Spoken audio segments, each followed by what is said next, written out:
Good morning, everybody, and welcome to the ATU iHub here in Galway.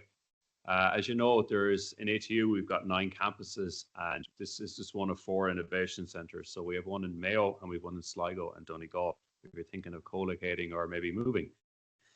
So it's a pleasure to host you all today for what promises to be an engaging and insightful session on European Innovation Council funding.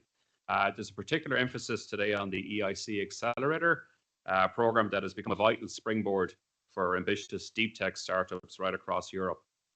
As many of you might know, the European Innovation Council is the EU's flagship innovation programme. It's aimed at identifying and scaling breakthrough technologies with global potential.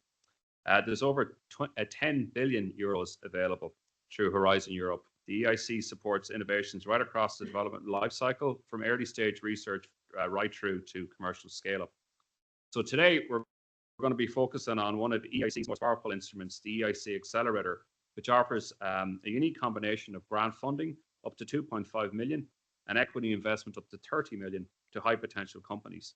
It's a very highly competitive program, but you'll hear this morning, it's one that Irish companies are very successful at navigating.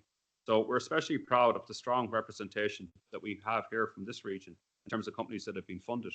And just here alone in the ATU iHub, we've had several companies, some of them are still here, and some of them are alumni companies that have secured EIC Accelerator support. I'm just going to list some of those companies to shout out. So we've got Bluedrop Medical, and Simon here today is going to be speaking about his EIC journey. Rockfield Medical, Cranmed, and I see Liam here in the room today as well. AuriGen Medical, Tony's going to be talking later on the panel. And we also had Versono Medical as well. So these success stories, they highlight the talent, ambition, and innovation that exists within the ecosystem here in the West. And today we're delighted to welcome back some of these leaders to share their insights with you directly. So just in relation to today's agenda, we're going to begin with a high-level overview from Enterprise Ireland by James Walsh, and that's going to be followed by an update from the Med Centre, one of our key research and innovation gateways in this region. So we're also going to hear presentations from 3 standout companies, Bluedrop Medical, Loci Orthopaedics, and Versono Medical. And we won't rank them afterwards. You can do that yourselves. So all of these companies have successfully navigated the EIC journey in different ways. So they're going to tell their own stories, some of the challenges that they had and the learnings that I suppose that they learned along the way. And this will be central to our panel discussion, which is going to take place later on. So I'll ask you to refrain from asking any of the speakers any questions. And any questions we have, we'll open the floor during the panel discussion, and you can ask questions at that stage. So the panel discussion will be moderated by James Walsh from Enterprise Ireland, and as I said, it'll be joined by Tony from AuriGen Medical. So we're going to close in with a practical call to action from Enterprise Ireland, and of course we'll have a light lunch afterwards, so you can network and continue the conversation informally. So thanks everybody for coming this morning. It's a lovely day. I see there's a few people standing up down the back. There are seats available, so if you need a seat, just put your hand up and we'll get you one.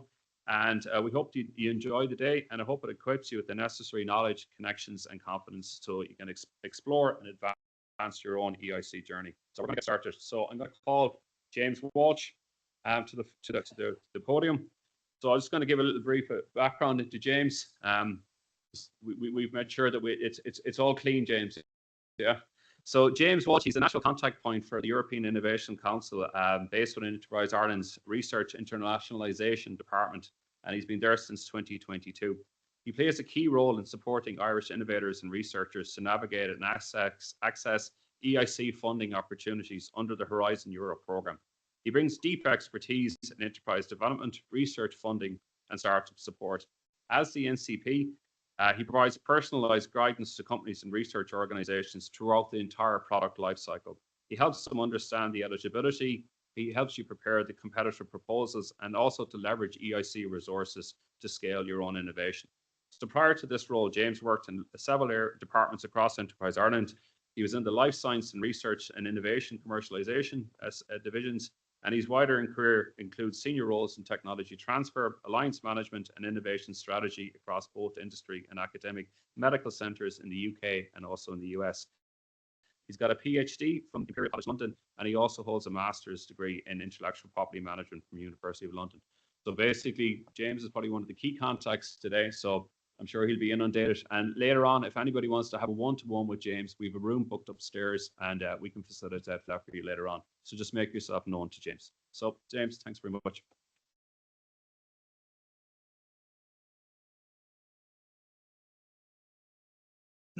Thanks, Turla.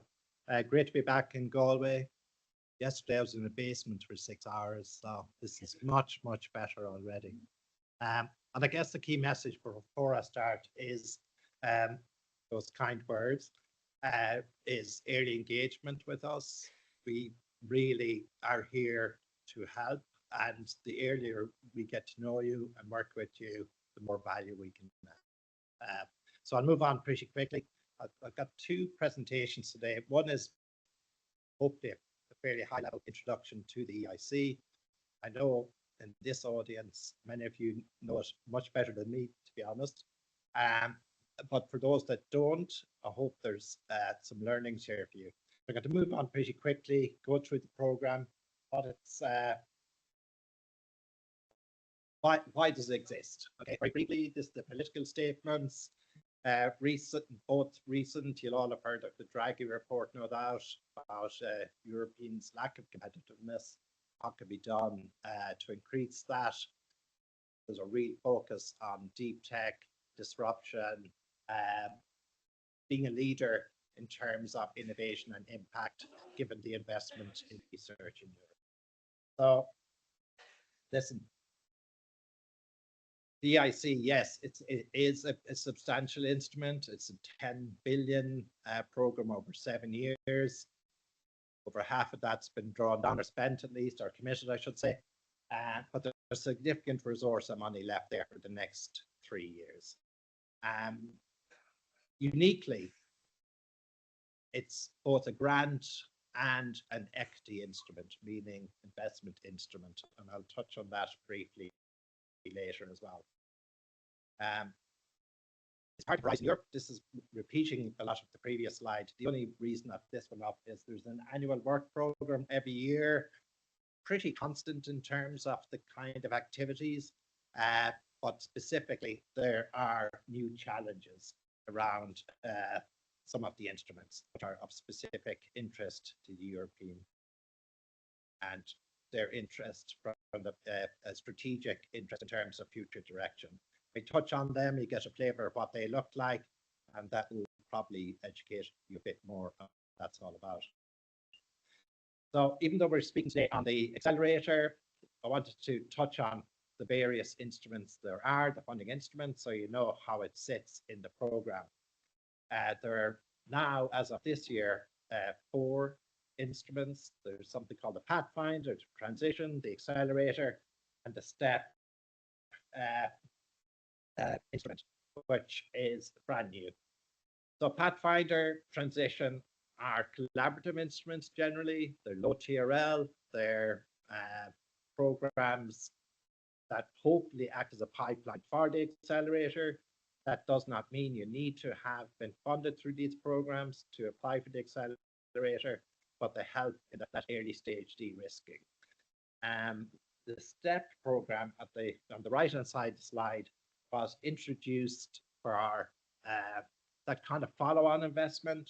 I mentioned up to 30 million, but the up to 30 million is essentially a relatively modest budget in the great scheme of things, of 300 million this year for companies in very specific strategic areas. So they're basically biotech, clean tech, and deep tech digital, like quantum.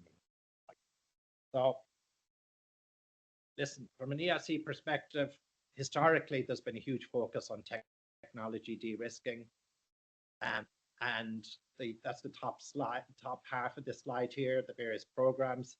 The bottom half is how those programs and the resources within it and that are wrap around it help de-risk it from a commercialization route to market perspective. So with any of these programs, you have to think both from a technology de-risking perspective and a route to market perspective. The expectation at the Pathfinder level is really high level. It's like there is a potential global impact on the research you're doing, versus at the very right side, the Invest EU, the STEP kind of stuff, it's much closer to market. You've already raised, or companies have already raised a significant financing. So like I said, I'll move now on quickly to the accelerator, what it looks like this year in 2025, and who it's aimed at and the various features here. It's really a snapshot. So the accelerator itself for this year has a budget of 630 odd million. The majority of that is open calls, meaning there isn't an expectation that you have a particular sector of interest to apply on, whereas the challenges are, these change year on year, and I'll touch on what they are this year, but you get a sense of what they look like. But basically selected at commission level with input from what are called program managers, and it's basically looking at the areas where they feel there are gaps from a European perspective. So for the accelerator, most of you will have heard of it. I hope it's for single companies. This grant of 2.5 million, equity of up to 10 million. It used to be 15 million. So that number is somewhat, I would say, incidental. It's basically a promise of money that you have to negotiate as part of a broader funding round with the EID in effect.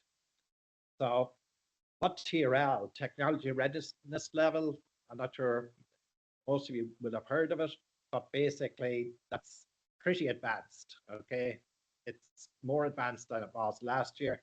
TRL 6 for medtech, it's first in human in effect, right? Is that fair to say? So to get there, that's a bit more challenging than it was even a year ago. The type of technologies, listen, I suppose the biggest tripwire here is understanding what the Commission is looking for when they set this program up. The term you'll hear in all their listers, deep tech. Deep tech is not high tech per se, but this kind of definition here on the bottom of innovations building on radical innovation, scientific discovery, or technological breakthroughs. So that's a little bit in the eye of the beholder. The best way to understand that is to see what they've been what they have been funding. In a good sense, you'll understand that much better when you hear the opportunities that have been funding following my presentation here. So Turlock mentioned several companies on the left-hand slide here. Left-hand side of the slide, you will see a whole series of companies, majority in the west of Ireland. They're all in the broad life sciences, med tech, some pharma kind of space, but predominantly med tech. But a few on the right hand side here, which are non-med tech, embryonics, essentially space tech, Equal One, which is quantum, all three is cybersecurity. TFI Marine is a clean tech offshore wind company, and Sirius XT actually possibly should be over on the left hand side. It's a electron scanning microscopy company. So anyway, listen, the reason I was showing you that slide was one, to show how successful Irish companies have been at that, and the quantum of money that have been committed to those companies alone is around 200 million in terms of the ability to draw that down, and potentially more. But the harder news I have to share today is the evolution of this program. Is a year ago, 2 years ago, the life science proportion was north of 50%. The European Commission, by introduction of these challenges I touched on, and other kind of levers, essentially want to more diversification in the portfolio. And it's gradually, the life science components right across Europe has been reducing. There's still plenty of opportunity for medtech. In the last two calls alone, there have been, I don't know, about 20 medtech company funded. It's not to walk away from it, but to go in to be really clear that it's a more competitive environment in terms of the companies now focusing on the accelerator. So who can apply? I touched on this. Single company, SME, or what's called a small mid-cap, And the reason this is important is even though there's a self-diagnostic, an assessment test, everyone, or the vast majority of people will understand what an SME is, but the tripwire here sometimes is for early stage companies when they've taken in external investment that may impact on its qualification as a small mid-cap. So that's basically the reason why speak to people like me, and I'll explain that in a bit more detail. But a couple of companies who are really, really good candidates for the accelerator have been impacted by this. So it's just an aside, really, to be honest. It doesn't happen often, but it has happened. So what kind of finance can you get from the EIC? I mentioned the grant, I mentioned the equity, but there's also how you apply. You know, what are your options? There's a certain amount of flexibility. You can apply for just the grant element, you can apply for the equity element, or you can apply for the grant plus the promise of equity. And that will depend on the company's own specific situation. And we are very happy to talk through the pros and cons of that approach, and there are pros and cons, but that's not for now. I mentioned the acceleration challenges. These are the ones for 2025. The challenges are less competitive than the open calls, probably twice as, the success rate is probably twice as high if you're suited to an accelerator challenge, but they tend to be very specific, right? So these are just the titles. There's a live link. You'll be getting this later, and you get a sense of what they look like in terms of the projects, or sorry, the calls, I should say. Now, generally, we don't tend to see medtech specific accelerator calls, but there may be elements within these programs, these calls, I should say, that are suited to medtech companies. So have a look, I guess, is the long and the short, and we can touch on that. How are we doing time-wise? 1 minute, okay. The selection process in a nutshell. Okay, so it is competitive and it's also long. Okay, so really from having a conversation and thinking about even being successful right through to grant, you're probably thinking 12 months is probably, that's a good return in terms of time and in terms of go through the whole process. There's a short proposal stage. That's kind of interior filtering kind of stage. It's relatively straightforward. I'm going to touch on this after the guys do their pitches later and after the panel discussion. But essentially, that's a good way of checking suitability without having to put in a huge investment in time or resources. We help provide guidance with that as well. The full proposals, providing are successful, much more stronger commitment in terms of resources, and then there's an interview phase with a jury. So maybe I'll leave it at that for now. I did have a couple more slides, but just in the interest of time, we'll come back to that later. Okay, thanks.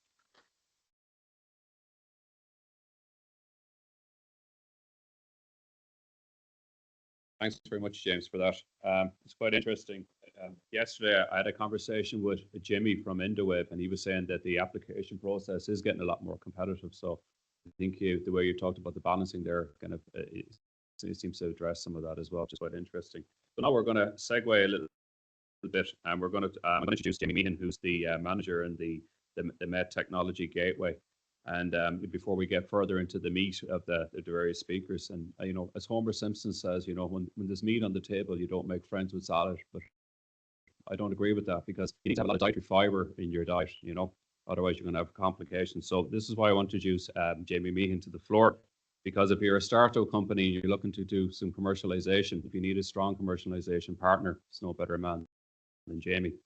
So Jamie, I'm going to give a bit of background on Jamie. He's the manager here in the Med Centre in ATU, which is the Medical Engineering Technologies Gateway. It's part of Enterprise Ireland Technology Gateway Network, and Med provides the Irish industry with cutting-edge access to research expertise, specialised equipment, and collaborative opportunities in the field of medical engineering technologies.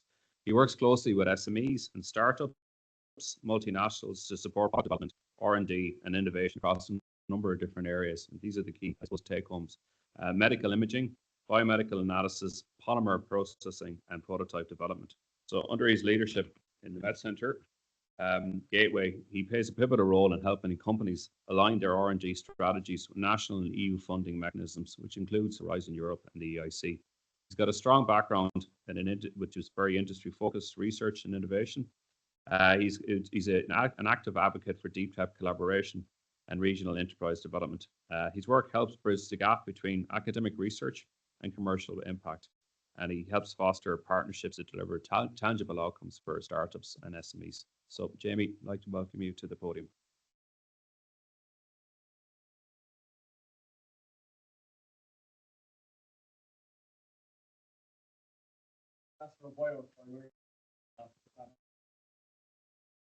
James was in the basement yesterday. I was in the X-ray department.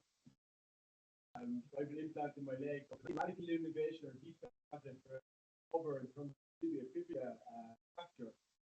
Let me know. Okay. So as Carlock mentioned, been involved with the Gateway. My experience will be more from the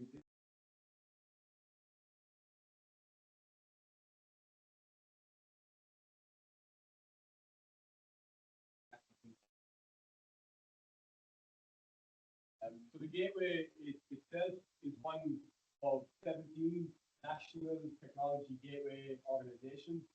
And the aim of MET is not just supporting industry, accelerating the innovation, medtech, life sciences. Okay, yeah, no problem. My clear accent, I can shout a bit, Marie. Perfect.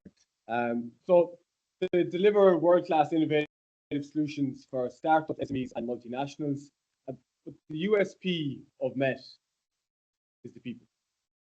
27 academic directors, principal investigators, research engineers, and the technicians. You get to see companies that come in from startups up to multinationals having a problem, and the team being able to work together collaboratively to come up with a solution is transformative in my eyes. So as I mentioned, MET is part of the Enterprise Ireland Technology Gateway Programme. The MET Gateway and Centre was inaugurated in 2016, but in the old GMIT, there's strong history in supporting the medtech environment here in Galway, regionally and nationally. So what do we do within the Gateway and the Centre? So it's to support companies in terms of product development. And I have two use cases I'm going to show with you today in terms of companies that we've worked with and what the outcome and impact those projects have. Industry focus or RD&I, if you combine the technical expertise that's within MET, that's over 100 years plus of expertise of working with companies. So that access to knowledge sharing, tacit knowledge, to be able to come into your company and act as a lever to support the projects and areas that you have ongoing. Empowering collaborative solutions, so through the ecosystem, to give an example, so we'd work quite closely with PEM and Wiser, PEM in Sligo, Wiser in Donegal, so part of the ATU ecosystem. But if a company has a particular problem statement that MET doesn't provide, then it's that access to the other gateways that can actually provide that. So that trust and relationship is very, very important in terms of the engagement process. The cutting edge equipment, so you see it here in the flesh if you want today. The imaging suite that's here in the iHub, so the digital fluoroscopy, the ultrasound equipment, the broadcasting, being able to test out new ideas with clinicians and physicians working hand in hand with med device companies to come up with new ideas and solutions and prototypes. And finally, near to market innovation and access to funding.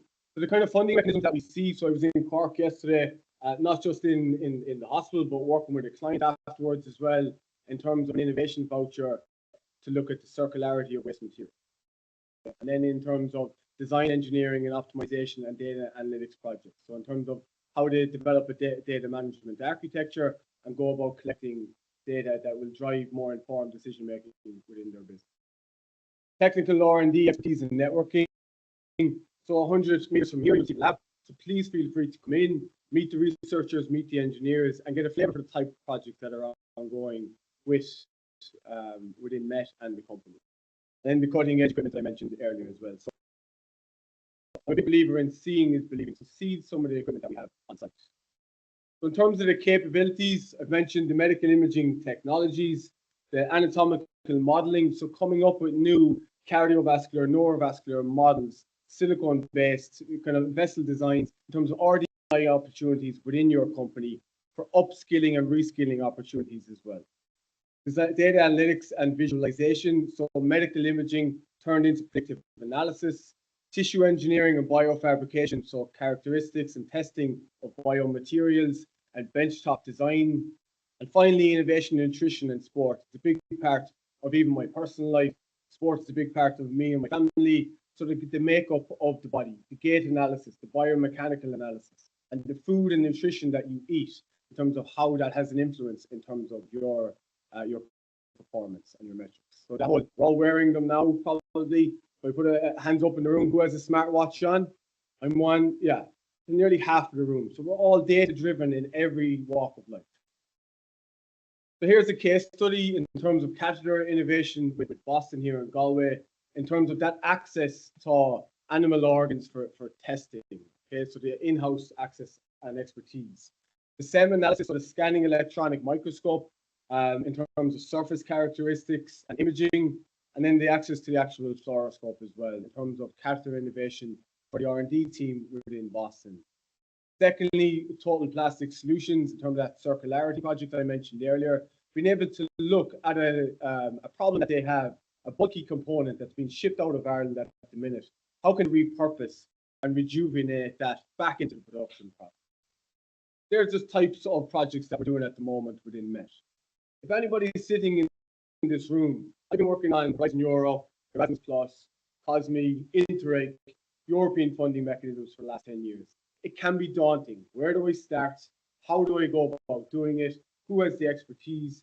This is a model that I use for any European funding applications that I've been involved in over the last number of years.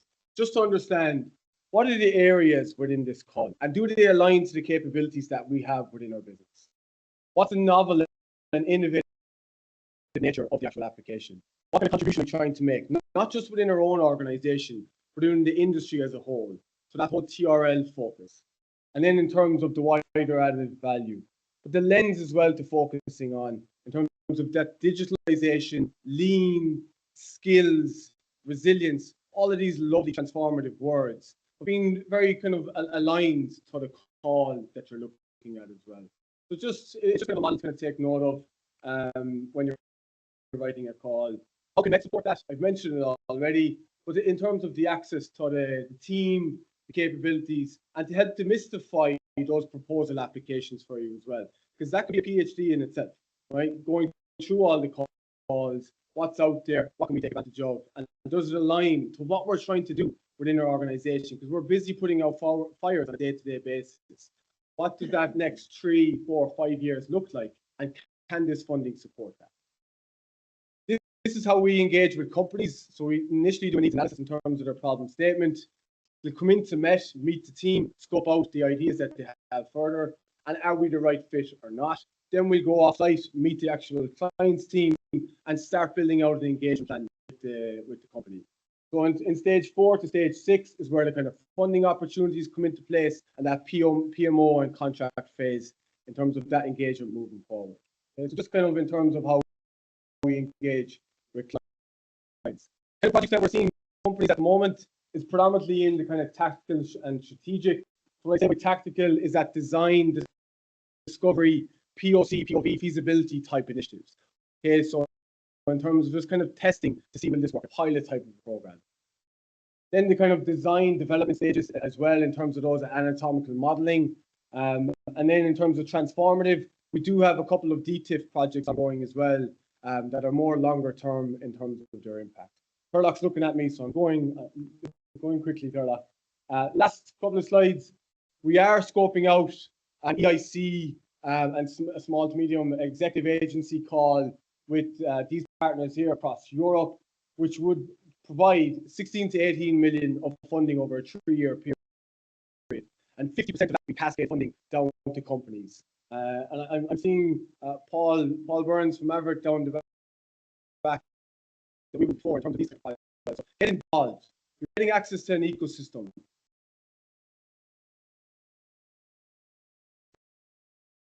Potentials to get involved in EU projects.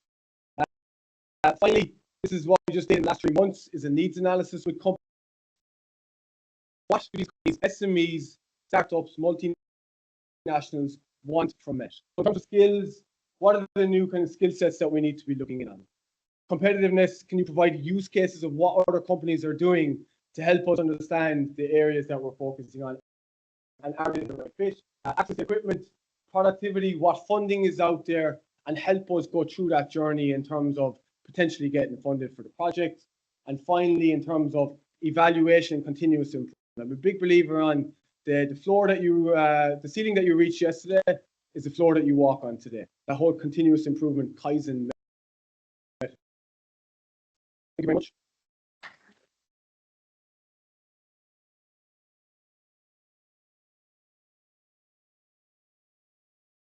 Jamie, thanks for that. I don't know why you thought I was actually looking with you with empathy, but I don't know, maybe I'm a bit intimidating, but thanks for that. Look, if anybody has any queries or they want to talk to Jamie afterwards, you're later on, so you can come and introduce yourself to them. So we're going to get into the company presentations now, and the first speaker we have is Simon Kiersey from Bluedrop Medical. Simon, Bluedrop, they're an alumni company here of ATUI Hubs, and so we know the team quite well. And it was really, I suppose, it was a privilege to, I suppose, watch how the company grew in scale over the years and all the different, I suppose, milestones that they managed to reach over that period of time. But I'm going to leave that for Simon to tell that story. So I'm just getting a little bit of background on Simon. He's one of the co-founders and he's the chief operating officer of Bluedrop. It's a Galway-based medtech company, if anybody doesn't know it, and they develop innovative solutions to prevent diabetic foot ulcers, which is a leading cause of amputations among people with diabetes. The remote monitoring system combines advanced sensors and has AI-driven analytics to detect early signs of foot ulcers and enables a timely intervention and reduces the risk of severe complications. So Simon himself, he's got a strong background in medical device development and commercialization. Prior to this, he worked as an R&D engineer in Medtronic, and he focused on late-stage device development, lean manufacturing, and also regulatory compliance. He completed the BioInnovate program. I believe there's a few people from BioInnovate here today. Can I raise your hands? Quite a few actually, which fosters innovation in the medtech sector. And under Simon's leadership, Bluedrop secured significant funding. He'll talk a little bit about that, including was a 2.5 million EIC Accelerator grant, and he's attracted investment from prominent backers, just to name a few: Enterprise Ireland, HBAM, and the Western Development Commission. The company continues to advance in improving patient outcomes through cutting-edge technology and proactive healthcare solutions. So, Simon, I'd like to welcome you to the podium. Thank you.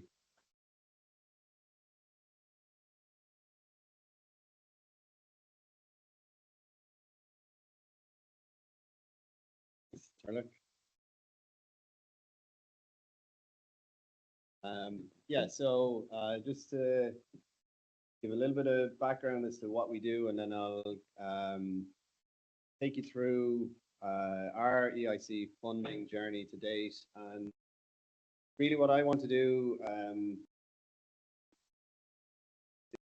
is to translate some of the kind of watch-outs or tips that James highlighted in terms of how we practically I guess, improved our applications over time, and just to give some kind of real-world examples of the differences between applications as we went through the process. So yeah, that's the hardware element of our device there. So as Turlock mentioned, we're looking to prevent diabetic foot ulcers and amputations. It's a huge issue in the US, 1.7 million ulcers, 100,000 amputations, $17 billion in cost. And one of the key challenges with it is if you get a first ulcer and you manage to get it to heal, you have a 40% recurrence rate within 12 months of that. So if you speak to podiatrists or members of the care team in a podiatry clinic, they will say it's not if I'll see that patient again, it's just a question of when. So patients, they've typically developed neuropathy, they've lost feeling in their feet, they change how they load their feet when they're walking. They develop callus. That should start to get quite sore, but they can't feel their feet anymore. The callus continues to build up, and eventually it breaks down and the ulcer forms. Often the patient may still not be aware of the presence of the ulcer, even though there's an open hole in the sole of their foot. Yeah, so they can't feel anymore. And often when it gets detected, it may be 2 weeks old at this point, an infection may set in, and that's why the outcomes can be so bad. You've got poor blood flow and a healing response, or very limited healing response, and then quite late detection. So that's really what we're looking to do is ongoing remote monitoring and spotting stuff at the earliest possible sign starting to go wrong. So when we understood the problem, we looked at the ways of addressing it. Visual monitoring is what's recommended to patients, and then we identified temperature monitoring was a promising approach, but very limited in terms of the form factor.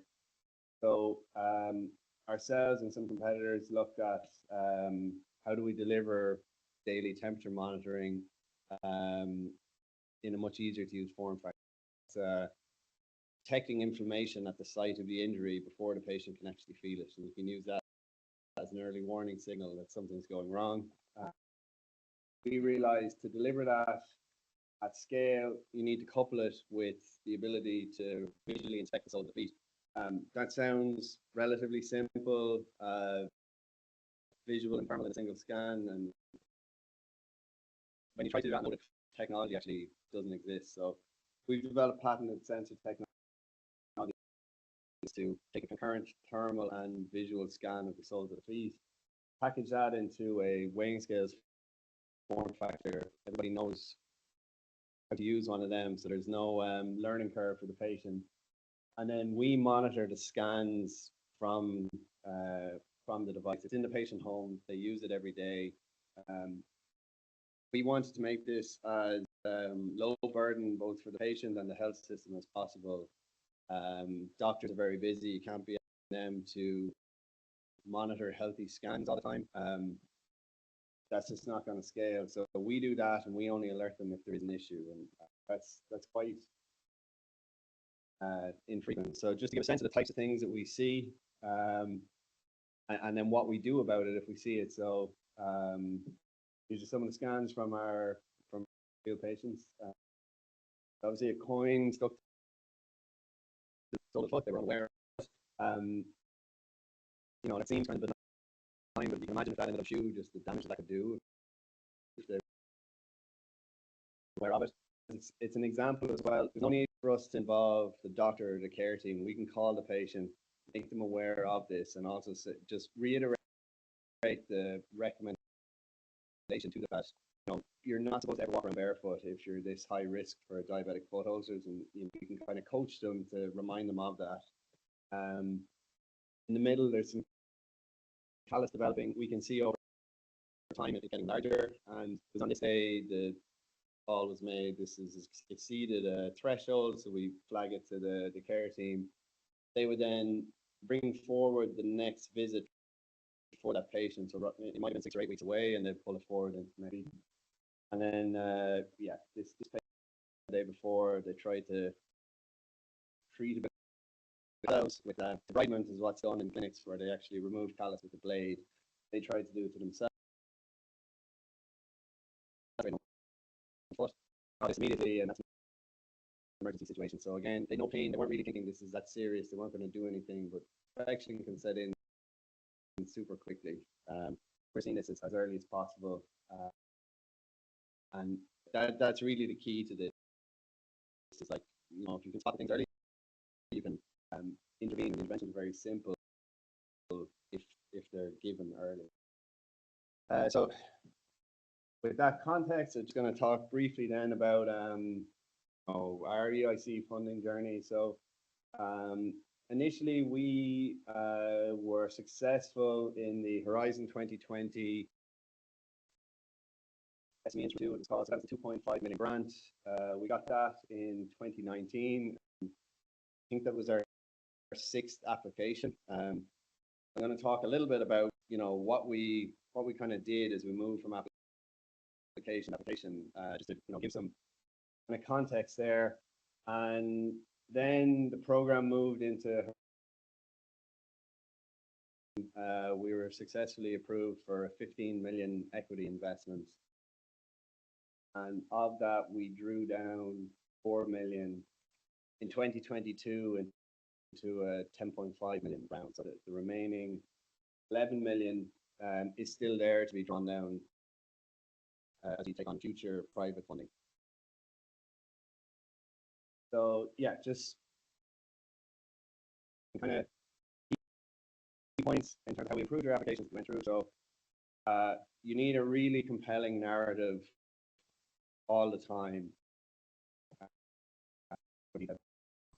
As James said, knowing the mechanics, knowing the details of what they're doing, what they're not.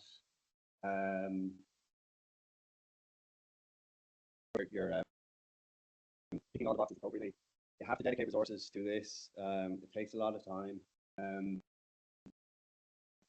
That sort of refinement of your application will give more details. Leaning into the challenge and your innovation is kind of a key point to this, and recognizing that, we believe actually tipped us over the line. You have to really strongly prep for your pitch and interview, and then see help you can get with this. So yeah, just in terms of the narrative, that was kind of the initial statement on the cover page of our application, and it sets the scene quite strongly in terms of this is what you're about to read. So you're setting them in the right frame of mind ahead of actually application. Idea of giving a presentation, tell them what you're about to tell them, then tell them, and then summarize what you told. Take that to your application as well, because reviewers, they're looking at so many of these, and it's it's a make their life as easy as possible. And I would say, if you were to listen, picture the person who's just read your application having coffee and explaining to someone about this exciting company he just read about. What are the key things that you would like him to relay to that next person? Make sure that you're nailing those throughout the entire application. So yeah, those sorts of questions. Keeping those off, and narrative is very consistent throughout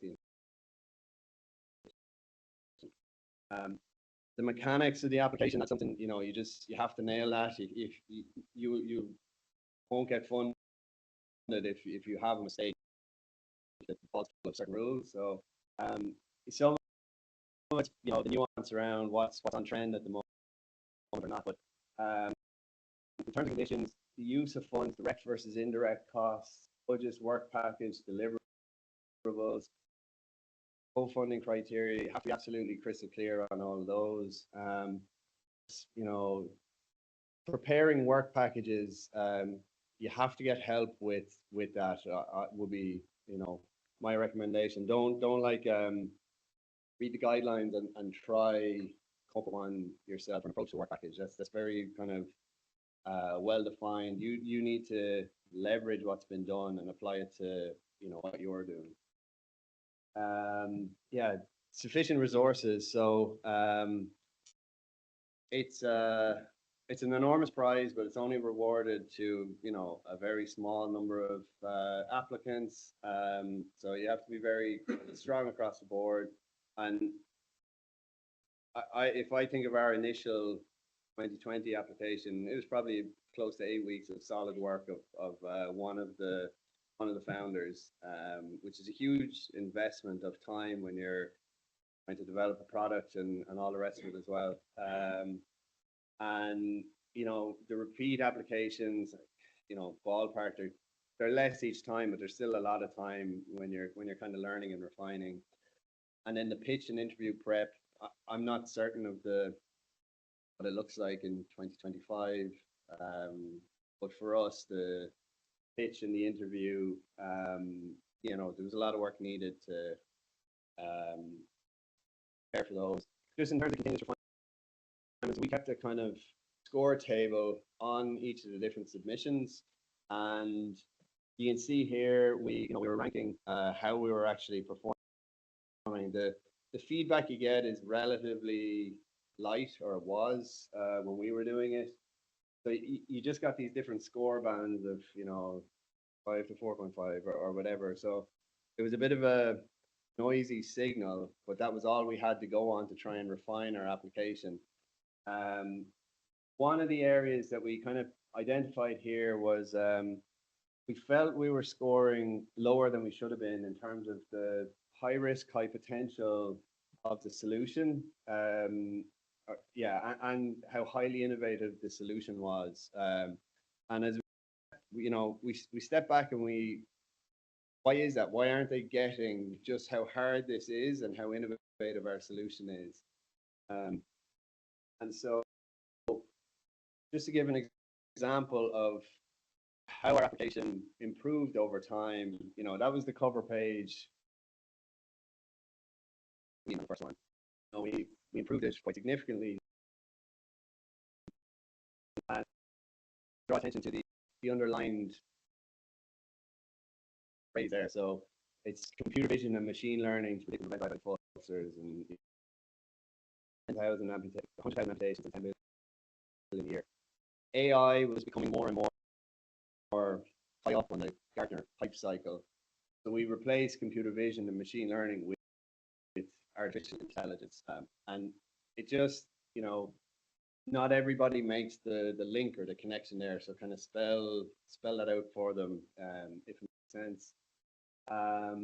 Just coming back to the challenge here with the feeling the score wasn't high enough there. When we looked at the application from like 2018, we probably undersold just how hard this was going to be to do. So we said there's a need for a scalable prevention service and a few other bits and pieces, but didn't labor, and really kind of directly spell out these are the specific challenges that, for this to be successful at scale, it's going to have to nail. And likewise, the technology was pretty just boring, matter of fact. And then we switch over to our 2019 application.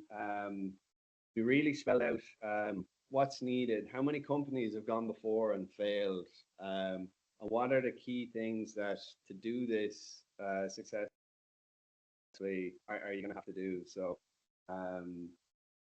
different heading there. And then the other thing that we did that we hadn't done previously was prison our technology.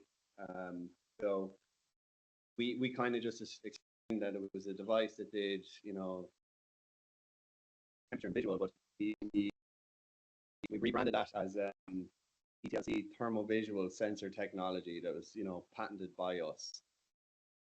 And we made sure to kind of highlight that and just spell out the novelty of it. And this is deep tech. This is hard to develop. And to me, it was that kind of reframing that got us over the line. We were consistently scoring highly, but we weren't actually getting invited to interviews, and made this change and got us over the line. So then in terms of the pitch in the interview, obviously you have to nail your pitch. It has to be, it's the most important one you'll ever do. And then this is just this is a sense of for the interview, these were my notes, and I was one of 3 of us on it. So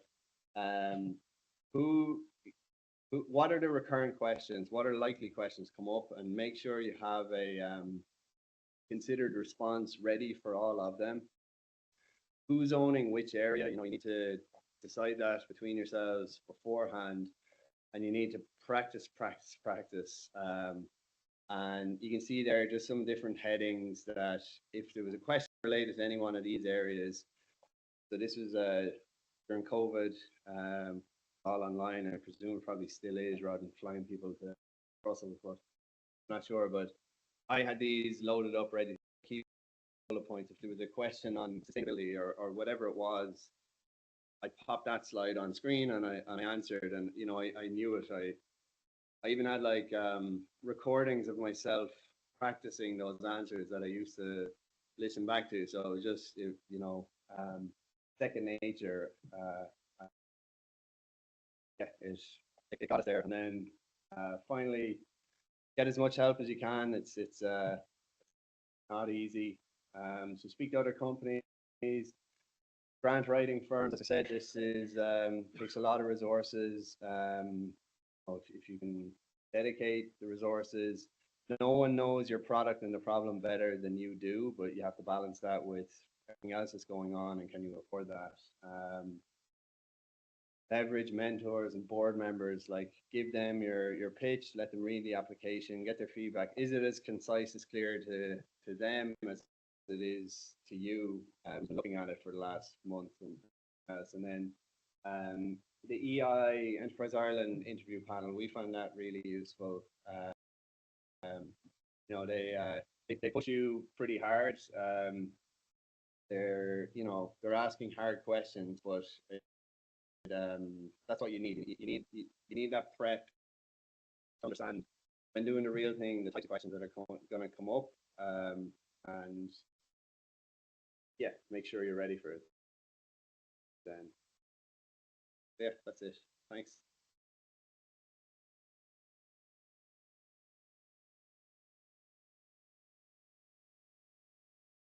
Thanks, Mike. That's very incisive. I suppose you can really show that. I suppose it's both recursive and I suppose an iterative process as well. But I think the key thing was just measuring the measurement matrix there. I thought was kind of blew me away. Just I suppose you can see how you're progressing, and I suppose where your weak areas are, and I suppose that helps in terms of, you know, if you bring in external supports. I suppose that graph or that matrix was probably very informative. And obviously, it's not something that you may get the first time or the second time, but obviously, if you keep repeating and refining your application, you get there in the end. So that was really, really good. So our next speaker is Brendan Boland, a fellow redhead. So I'm really delighted to have one as one of the speakers today. So Brendan, he's a doctor. He's one of the co-founders, and he's the executive chairman of Loci Orthopaedics. It's a Galway-based medical device company. It specializes in innovative solutions for orthopedic extremity conditions. The company's flagship product is the Index Implant System, and it addresses thumb-based joint arthritis, and it's a condition affecting millions worldwide. And my knees are starting to give out a little bit as well, so I might actually be giving you a phone call. Brendan, he co-founded Loci Orthopaedics in 2017, following his participation in the BioInnovate program. And under his leadership, I was talking to Brendan earlier on, so I want to make sure I've got this number right. You've secured over how many millions? 22 million for fair play in funding, including significant investment from the European Innovation Council Accelerator, and helping support the company's mission to bring novel orthopedic technologies to market. So he's a medical doctor by training. He graduated from UCD in 2006. He's a member of the RCSI and the Irish College of General Practitioners, and he also holds multiple patents as a co-inventor related to orthopedic devices. So Brendan, thanks very much, and I welcome you to the podium.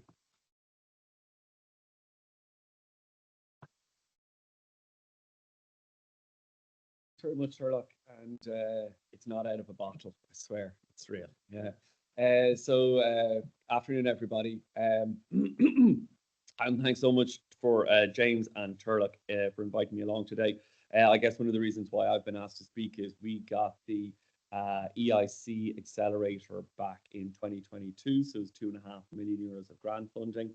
Then we also had EIC equity investment, so we closed that out as part of our Series A round last year, and we've kind of worked with it. So I guess what I'm kind of trying to touch on is just our own experience of the EIC grant program, some of the kind of watch outs across the application, the grant, the running of the grant, into the equity bit, closing the EIC guys as part of your equity round, and then the running of how that kind of sits with them as an equity investor.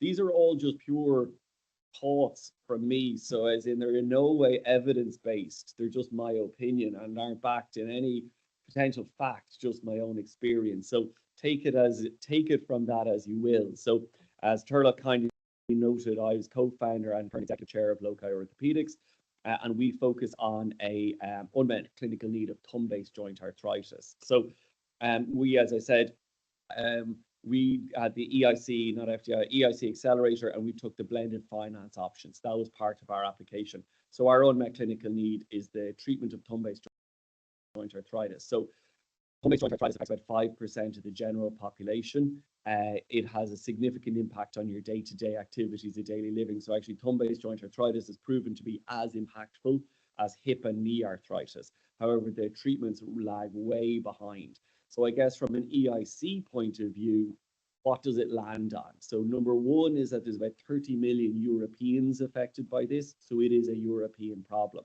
Second of all, it really affects people's activities of daily living. So it is a huge societal economic impact. The other thing is the European demographic are living longer and are having a bigger, I won't say drain, a bigger resource requirement on the healthcare system. So a couple of key elements that's kind of going, well, what's good for this company is good for Europe, Inc. So don't forget, as in it is European taxpayers' money that you're looking for. So it needs to be, or I think it's important for it to be, a European problem that you're solving. Whether that's in health tech, med tech, whatever it is, you're solving a European problem.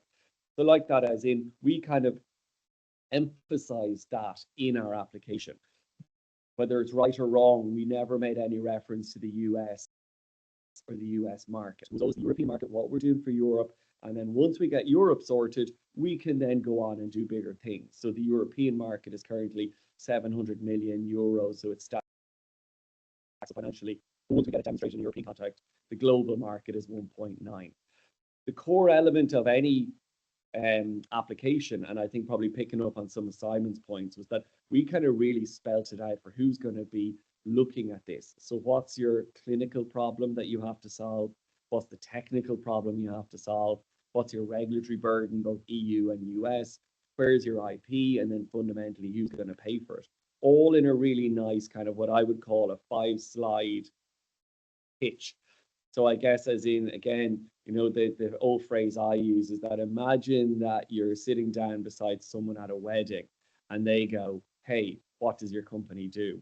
And you have to give someone wedding level information on the first go round. Do you know what I mean? Like no one wants to hear about Dulax's multi-rotation of a thumb-based joint. I don't really get it. No one wants to hear about the wear properties of GUR 1020 highly cross-linked polymer. Don't care, but that might be big. No one cares about your IP. Just a really nice high level of, do you know what? This is a major issue. Fine. You then have a USP. You have a thing that you can use to unlock this market. So our bit was 30 million people across the EU are affected by it, as impactful as hip and knee arthritis, major EU economic thing. But did you know the current treatments don't work? Why? They're not biomechanically correct. Okay, well, do you know what? We've developed the first biomechanically correct solution. So we have the key to unlock that big market. Then we have a really nice pathway to get there. So we've got IP covered, we've got regulatory covered, we've got clinical burden covered, and we've got reimbursement covered. So as in, who's going to pay for it? How can you stop followers? How are you going to prove it's going to work? And also as well as in, how do you actually get to market from a regulatory point of view? The other thing we really emphasized was the team. So as in, we are the only team in Europe that can do this. So if you think anyone else can unlock it, you're wrong. You have to fund us because we're the team. But also as well, we were very careful in what we were asking for. So as in, what was the ask for the EIC grant bit? And what was the ask for the EIC equity bit? And they're two different asks. You ask the wrong thing for the wrong bit, they're just not going to fund you. Why are you asking for a grant to spend 80% of this de-risking a technical bit and 20% on all the rest? You need to figure out what the ask is. And by figuring out what the ask is, you need to understand what they're going to be able to give you. So to that element, as in one of the big elements that we kind of tried to emphasize in terms of our ask. But why are we asking for 2.5 million of taxpayers' money to be followed with, in our application, 5.5 million euros of taxpayers' investment? Number one was we already demonstrated funding. So as in, people have cut a check for us. We're not the first time out. We've actually got people to put their hands in their pockets and say, look, we believe in this, and the people that are relevant. So as in that's having people who've invested in medtech before, people who are well known, etc. The other thing is that we had follow-on investors. So we had, hey, we've gotten money up to now, and we've got money coming down the track. So we had a corporate VC. So Johnson & Johnson, their corporate VC arm, JJDC, they were already in negotiations with us.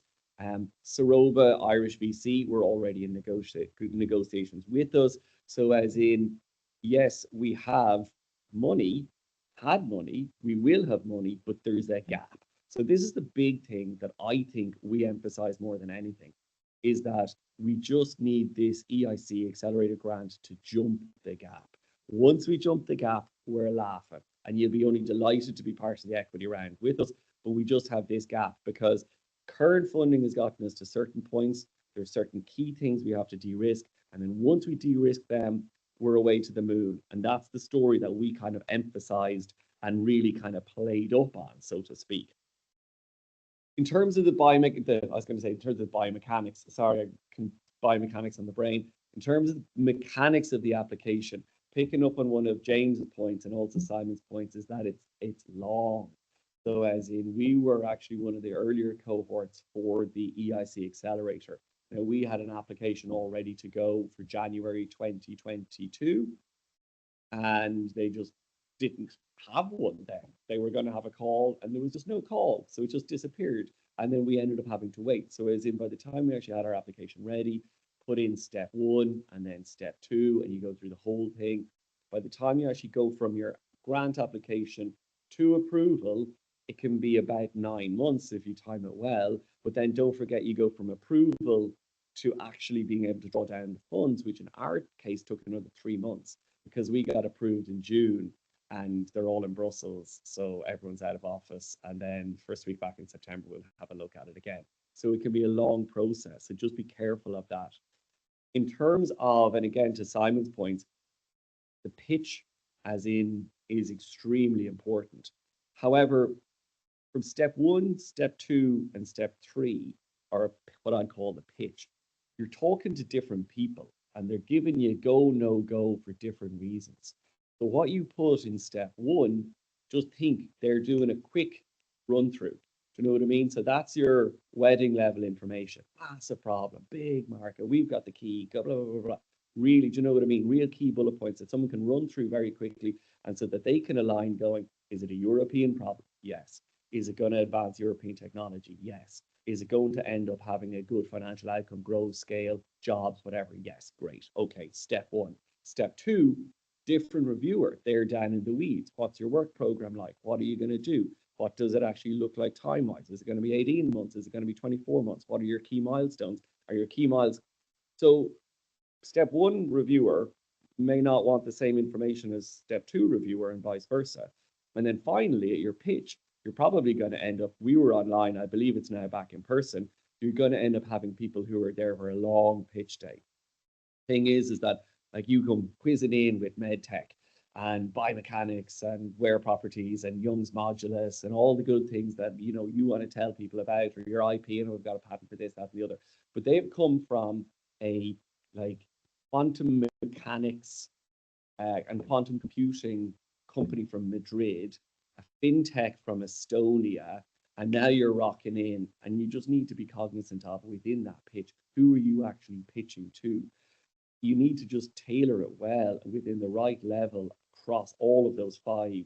So there's no point in giving them a fantastic 2 or 3 slides on the tech when you've got no plan for your route to market, and they'll just need to be told. So in which case, obviously, you're kind of feeding them the information.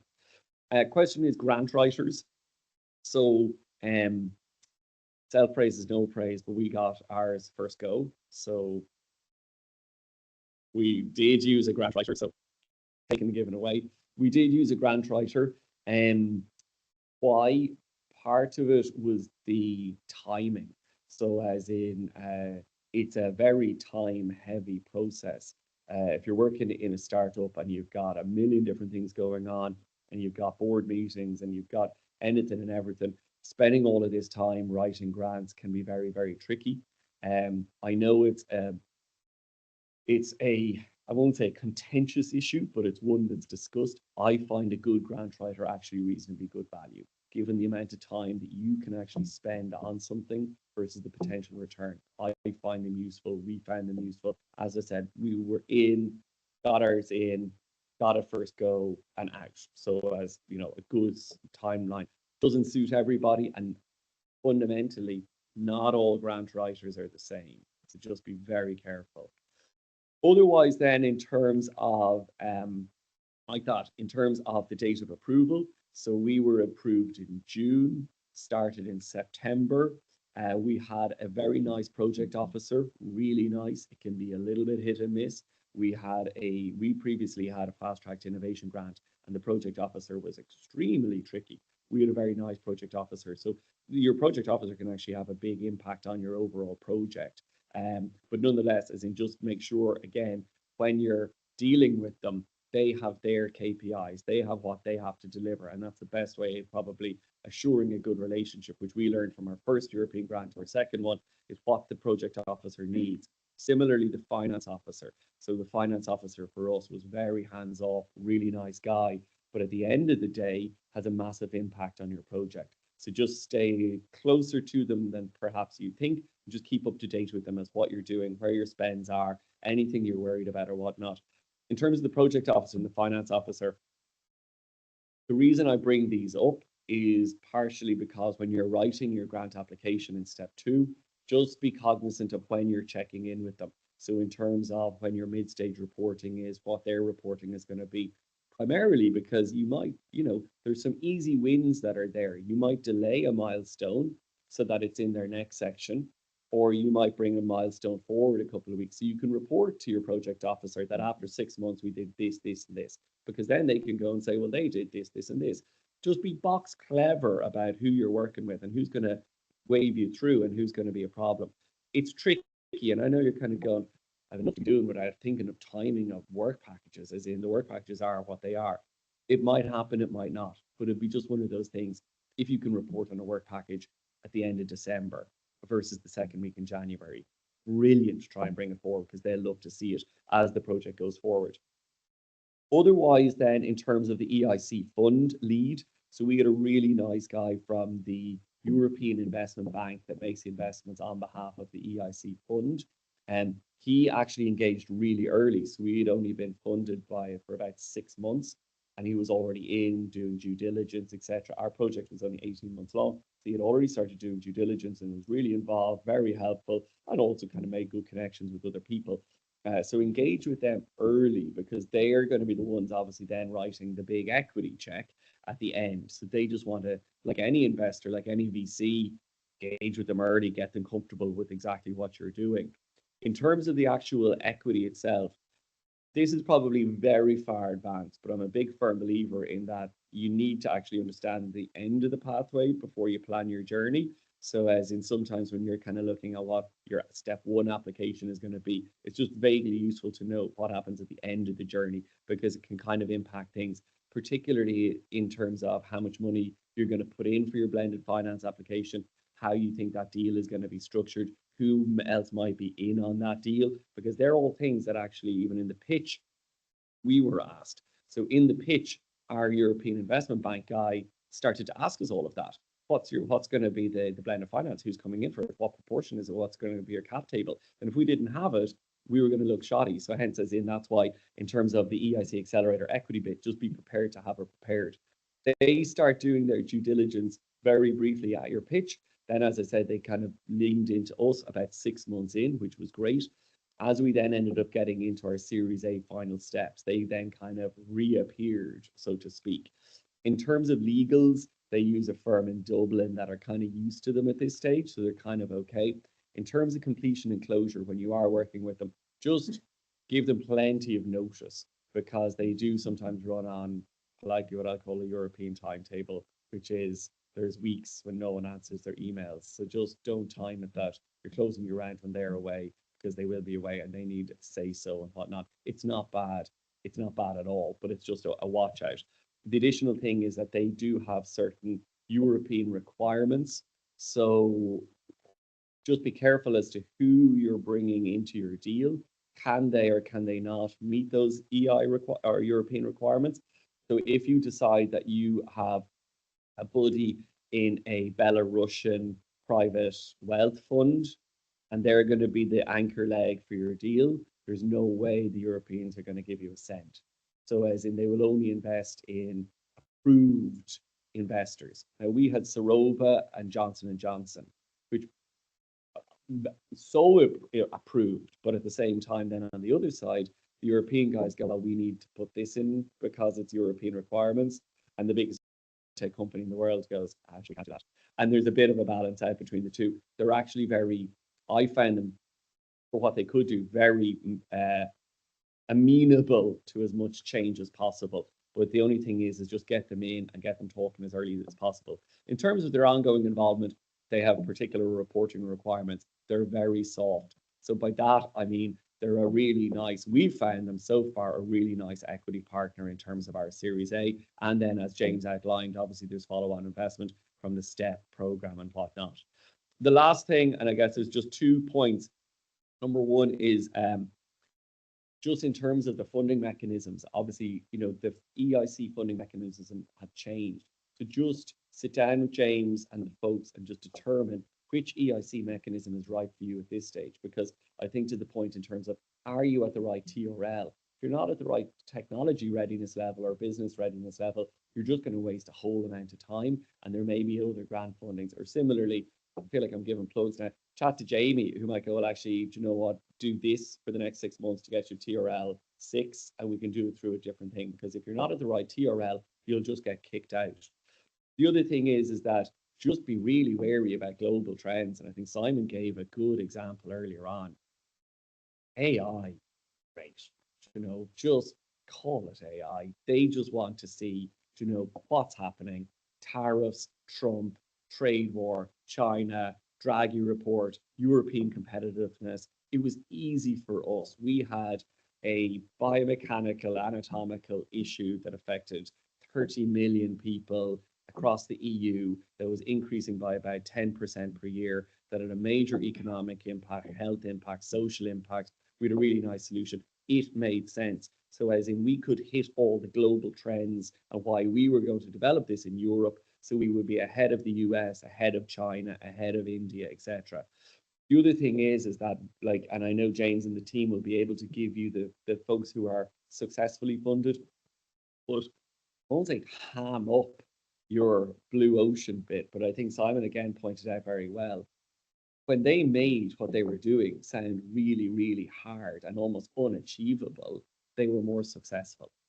So as in the guys who are reviewing this, and I think if we look at some of the recent people, like wild projects in there somewhere, it's almost as if the bigger the moonshot, the more likely it is. So I'm not going to, it's that balance between making it really difficult versus unachievable, but it's a big balance. Otherwise, the last thing then in terms of your perceived access to funds. So and that's the bit that we kind of spent quite a bit on going. Someone has already written a check. We've already raised 5 or 6 million quid. So we are investable. We've got a whole lot of money coming down the track from trusted partners, VC, corporate VC, and we just need this. And you're the only people in town. So added a little bit of jeopardy into the mix going, if we don't get it, we'll fail. And all of these 30 million people across Europe are going to be unable to open their medication bottles, and their diabetes is going to get worse, and their footholds are going to get awful, and they'll end up in the emergency department, etc., etc. So fundamentally, and the very, very last bit, the top tip for everything is know your audience. So from your step 1 application, put it in your mind going, right, who's the audience? Who's reviewing step 1? And then step 2, who's reviewing step 2? Who's on my pitch? Who's the person funding it? What's their pressures in terms of European competitiveness, advanced over China, advanced over the US, cognizant of tariffs, all of those things. So as in along the way, I know it's a really simple statement, but I think one of the big issues that people struggle with within grant funding is that at each step, they think the same machine is reviewing it, when in actual fact, it's a subsection of the machine the whole way along, and it's a different audience ever so slightly the whole way along. So just be very cognizant as you go through. who exactly am I talking to? So speaking of talking, I'll finish up and then I think we're kind of on the panel discussion next. So Turlock, I'll hand back over to you. Thanks.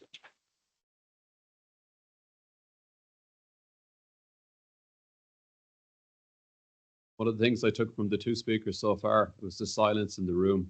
So definitely impacting some presentations. It's very interesting as well, just in terms of the personalities, I suppose, of your applications. So I can imagine what it's like for people that are reviewing the applications. You know, every application is a different personality. So I'm now going to bring on our last speaker, which is Breen O'Riordan from Versono Medical. Breen, he serves as the Director of Program Management of Versono. It's a Galway-based medtech company pioneering ultrasound endovascular technologies to treat complex arterial blockages. Their flagship innovation is the FastWire system. It's designed to navigate and cross-channeling chronic total occlusions and is aiming to reduce the need for invasive surgeries and lower the risk of limb amputations in patients with critical limb threatening ischemia. So Brian himself, in his role, he oversees the strategic coordination of Versono's clinical, regulatory and product development programs. He plays a key part in aligning cross-functional teams to deliver on the company's mission of transforming vascular interventions through innovation. His leadership has been instrumental in advancing Versono's technologies through pivotal clinical studies and through regulatory milestones.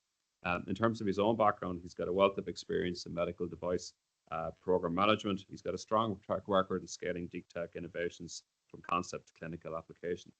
He supports Versono's broader vision for delivering safe, effective treatments for patients worldwide. So I'd like to welcome our last company presentation speaker, Breen, to the podium. Thanks very much, Breen. If any in the back needs chairs, please, we can give you some chairs, please. Morning, Breen O'Riordan is my name, and I work in Versono Medical, looking after the product management of that.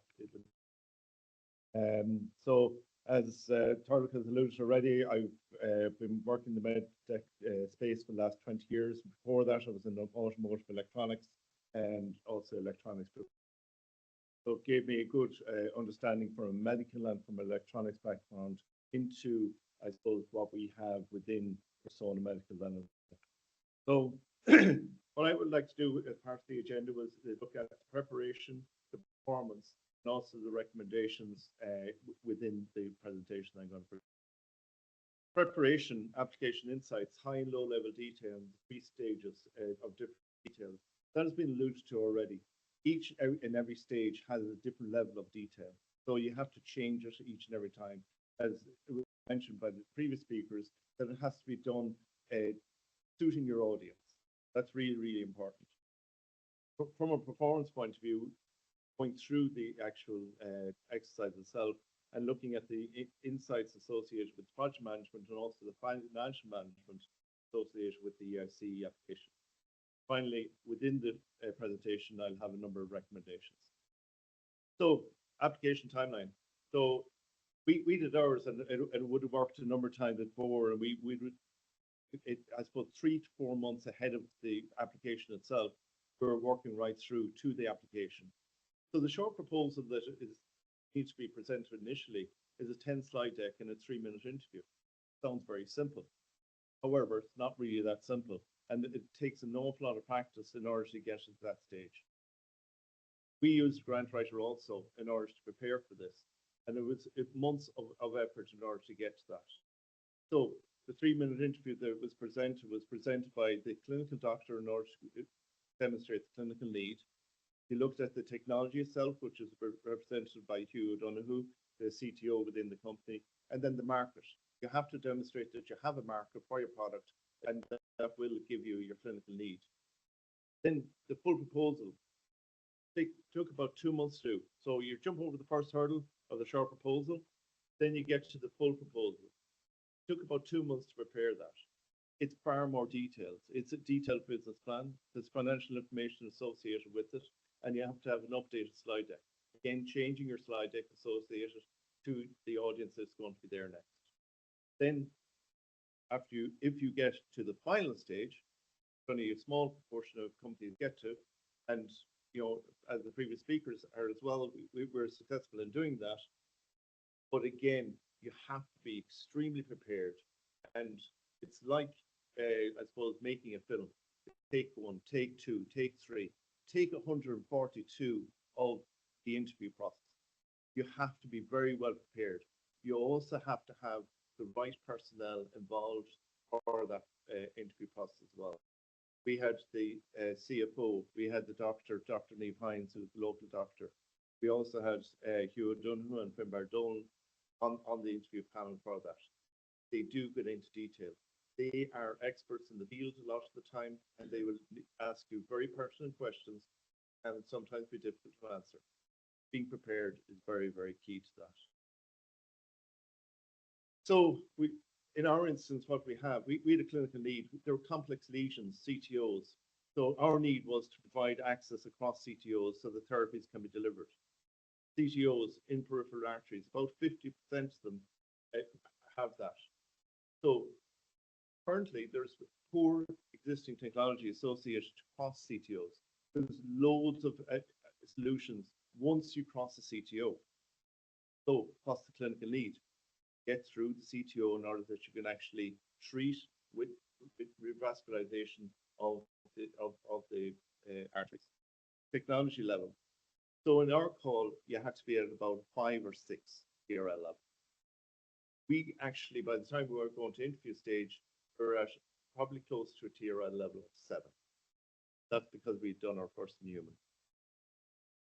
Product itself, and then the business case. We had an experienced team and board associated with that, and then the market. There's a $12 billion market globally. So again, that's in the US, Europe, and Japan primarily. As I alluded to already, we had our first in human study done. So that demonstrated that we were at the correct TRL level. You have to be able to demonstrate that. What makes a successful application? Product offering. Product offering that's clearly commercializable. So you have to have, as well as that, within that, and has been spoken about already, a breakthrough innovation, a new solution with strong scientific and technology that is novel and proven to a specific TRL level, depending on the call. So you have to look at then as what the market potential impact would be. Can you sell that? Is there a market for it? And will there be a market for it in the future? Team excellence then. Multidisciplinary, high caliber team, really important so that you can demonstrate that you can deliver on what you say you're going to do.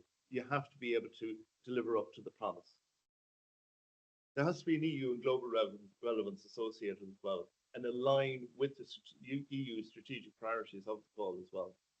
Clear use of funds. You have to be transparent in how you're actually going to use the funds. You can't just say you're going to have holidays all the time. You have to demonstrate that you have a budget. There's a budget there. You need to have, these specific things in order to that. Creating the gap and understanding making them understand that then as well. And a compelling pitch. A compelling pitch is hugely important.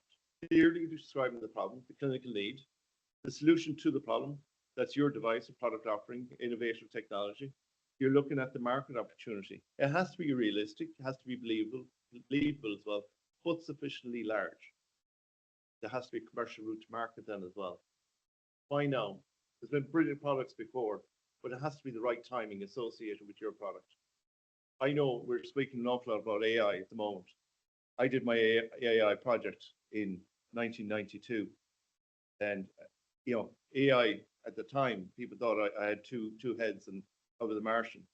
But AI has become very, very popular now. So everybody can talk about AI currently. You has to know it has to be the right time. Why you? Because you're the best. You have to demonstrate that you are the best. You have the best solution. You have an excellent team, and you have a proven track record. You have to be able to demonstrate that. And above all, the products and the deliverables must be realistic and achievable then as well. How do we do it?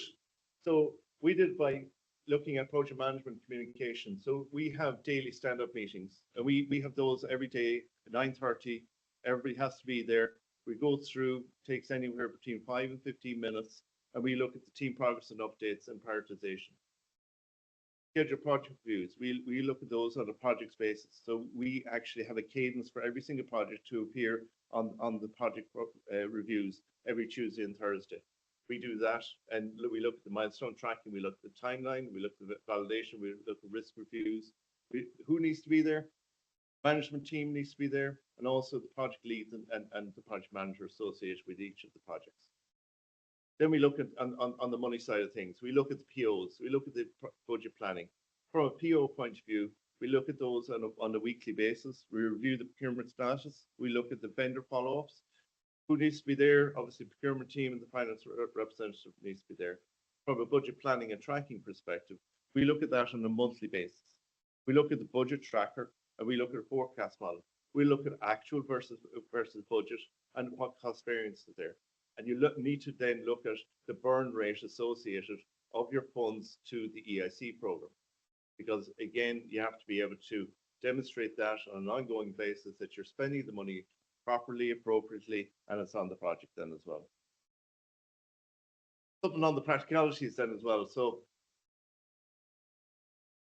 to be persuasive, we must be believable. To be believable, we must be credible. To be credible, we must be truthful. Simple as that, right? Okay, so do not overcommit. The content must be believable.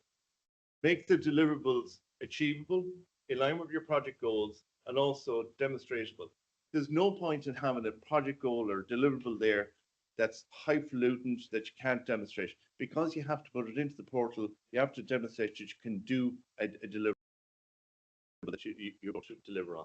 Project management, I alluded to that already through our daily, weekly budgets and so on. Timesheets, we had a DTIP program and also an EIC program. So you have to juggle between the two. You have to commit resources to both of them. Obviously, nobody can work 70 hours a week, even though some people do, but you can only commit 39 hours to the two projects. You can't double dip. From a good accountancy practice perspective, you've got generating POs and sign-offs, and then you've got invoice matching POs. You have to have a clear payment link between your PO and your invoice. These are the practicalities that you don't maybe think about at the start, but you got to make sure that you do them. Because when you're audited, you have to be able to demonstrate that you spent the money, you did it to a PO, and that you have a demonstrable way of how that money went out of your bank account. Okay, three main things: the need, the technology, and the market. So the need we had was simple, insofar as that we had to cross a chronic total occlusion. The first successful one was done in 1964, so 60 years ago.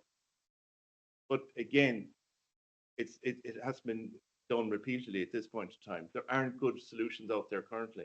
There's very good solutions when you actually get over a CTO from a ballooning or stenting point of view.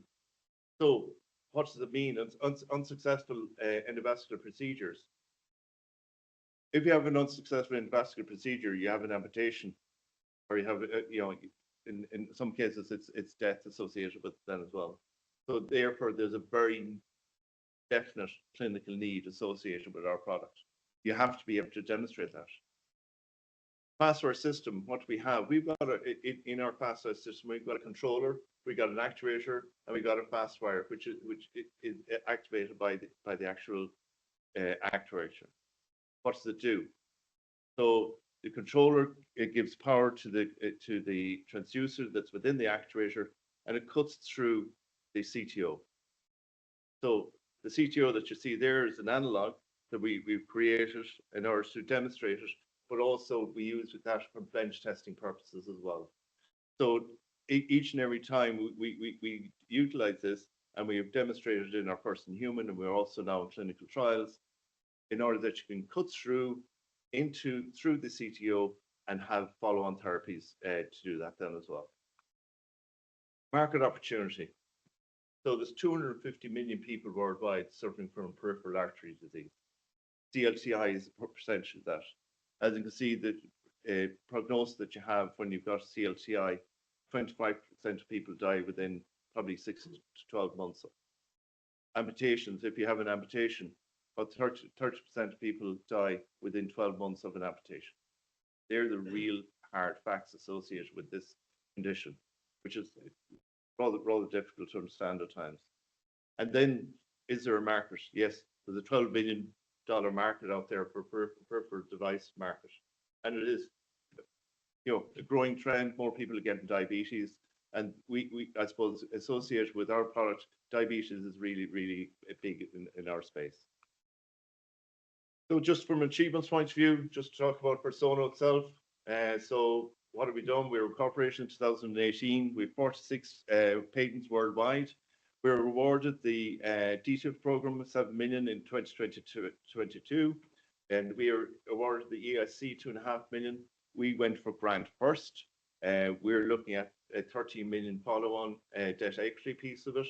We're actually starting on the due diligence piece of that at the moment. That's in 2024 then. We got further investment in order to allow us to go through into pivotal. And we're rapidly going through that money currently, and we're looking, but we're also then, going through trying to get the clinical and making sure that we have a route to market. So what are we doing? We're raising more money. So every startup does a lot of that, right? But we've had our first enrollment within our free-flow study, going really well, and we're really happy about that. Then selling the story. So you got to be able to sell your story. We go to conferences worldwide. In order, we go to AMP, we go to LSI, and recently Barry picked up a big check. The check is big. The amount on it is quite small. It's only £1,000, but it is recognition. There is a Dragon's Den.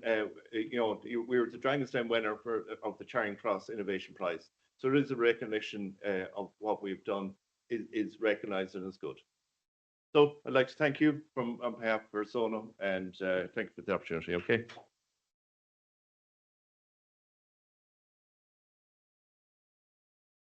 Thanks, Brian. That's very insightful. I'd like to thank all of the speakers that gave company presentations. Very interesting. And also just the flavors of the presentations. Simon looked at the application, Brendan looked at the approach, and Breen looked at some of the practicalities in terms of the planning and the project management. So what I'm going to do now is I got a text there from Maria saying you're running really far behind on the time, so we need to speed things up a little bit. So I'm going to move on to the panel discussion now, and I'm going to invite all the panel speakers, which is the three company presenters. James is going to moderate, and to Tony O'Halloran, our own Tony O'Halloran from AuriGen Medical. So Tony, if you're here, if you could come up, please. I'm going to talk a little bit about Tony, as well as being a avid Go United supporter. He's also co-founder and director of AuriGen Medical here. It's based here in the iHubs. It's a medtech company developing next generation implantable devices for the treatment of persistent arterial fibrillation. Tony's got extensive experience in the medical device and development, and he's got a focus on innovative solutions for complex cardiac conditions. He's basically he's contributed to the field through multiple patents related to implantable cardiac devices, and his work, I suppose, exemplifies a commitment to advancing patient care through technological innovations. And I can tell you he's a committed Go United fan, and he's definitely committed in terms of innovation as well. So Tony, thanks for joining us this morning. So I'll ask the other speakers to come up, and we'll just grab some chairs, and you can just sit along here, and we've got a mic. So what we're going to do is James will, I suppose, start the conversation. And because we're short on time, if anybody's got any questions, I suppose one of the questions I would have is, who did you use as a grant writer? I'm sure everybody's going to ask that question. So if you have any questions, just feel free to put your hand up. We've got a roving mic here, and we can get your question in. Thanks very much. So you just want to stand at the podium.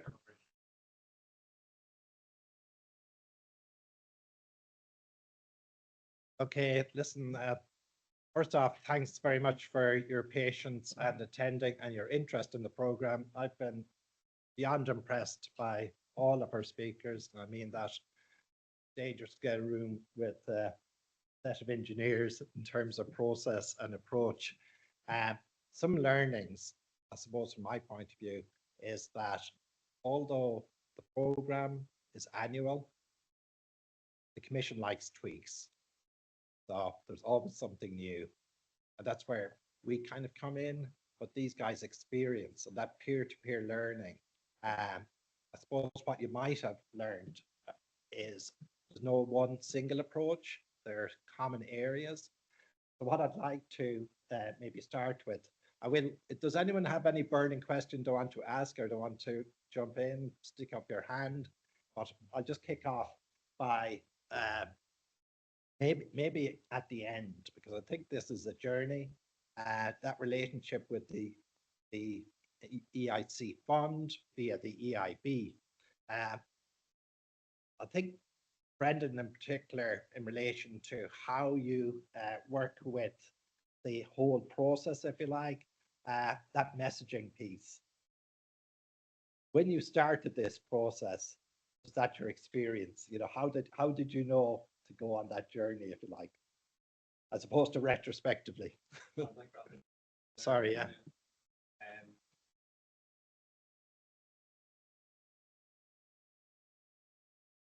Here we go. We got it. I can shout, but I'll try to spare everybody my lovely flat Kildare accent. I guess, James, as in, if I'm understanding you correctly, as in, how did I understand going on the journey, understanding that I kind of was happy to have the EIC as an equity partner? Yeah, I basically, there are so many tripwires in this program. Yeah. And if you know where they are to a degree, they save a hell of a lot of heartache. I mean, that example that Simon gave about 6 applications, it's telling that there are so many learnings along that way. I was at an event, I'll just give an example, Equal One Quantum Company. It's a really disruptive company. It took them 4 attempts to be successful. The current rules mean you don't get 4 attempts anymore, you get 3.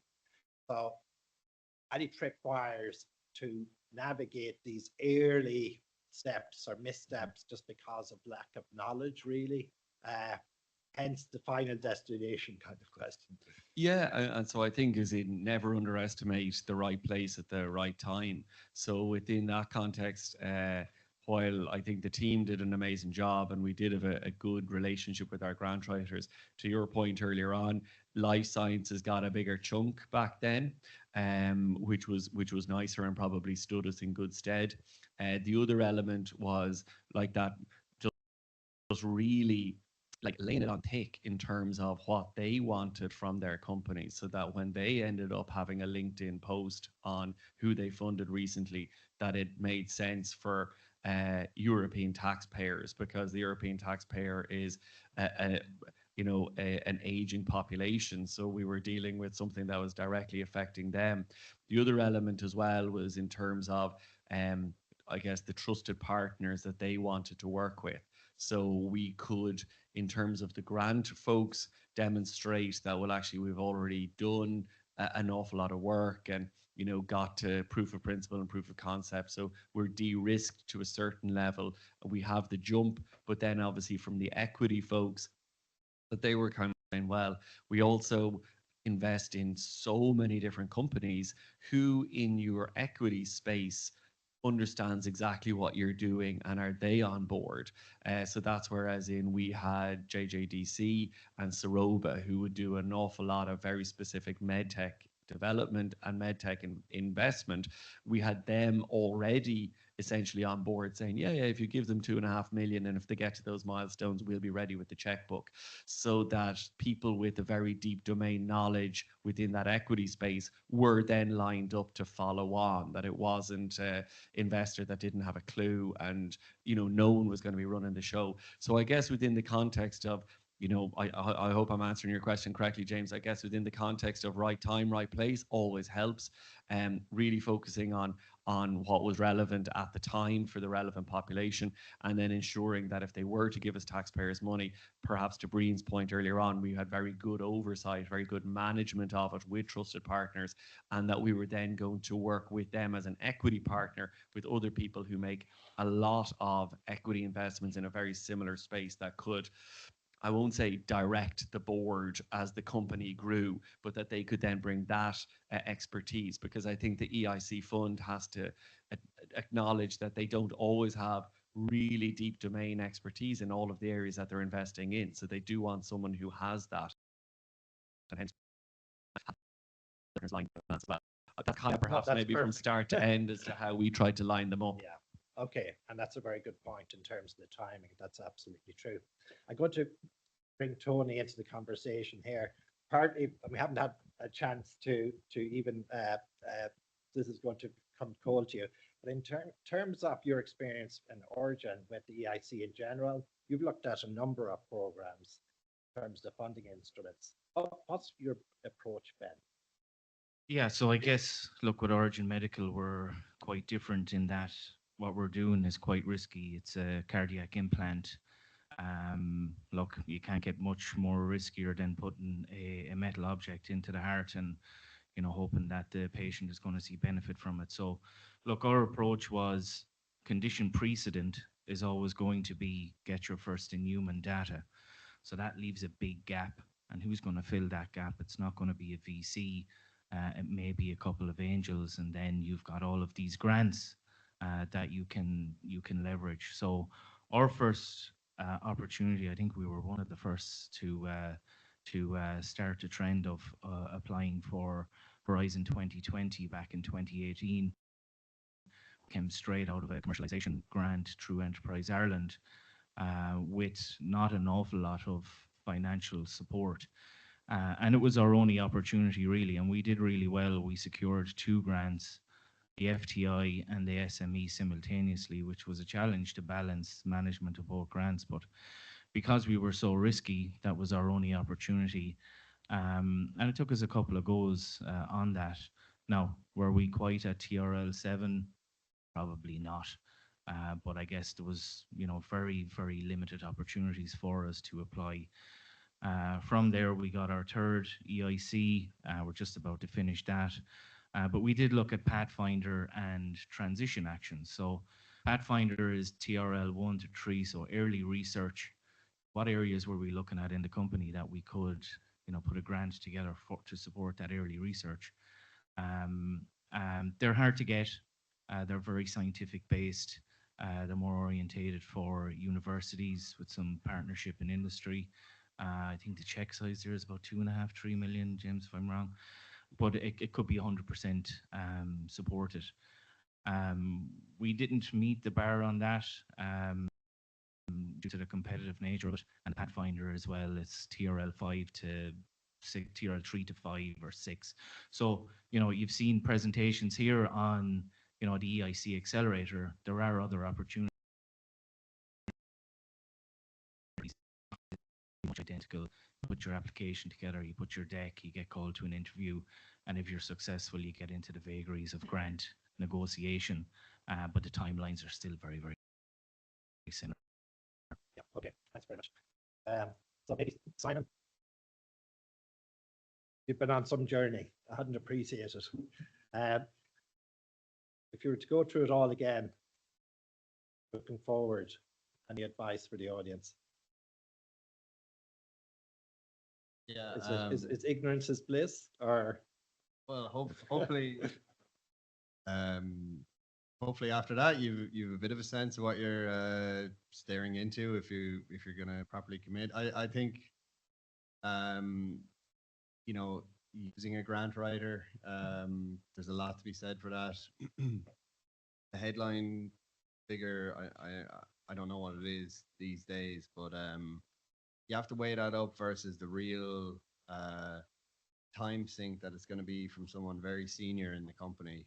And you know, if you weigh it up from that point of view, it might actually start to look like good value. So I would definitely, you know, if you're starting out on the journey and you've a lot of other stuff on your plate, just, you know, make sure you weigh it up from that point of view. Okay. Yeah, I guess just for the audience perspective, the commission themselves are somewhat wary, not in terms of evaluation in any sense, of the perception that there's a requirement for consultants, grant writing consultants. They provide statistics that you've essentially an equal chance of success. I suppose my own experience is grant writers that are well known, with a really good track record, add really a lot of value.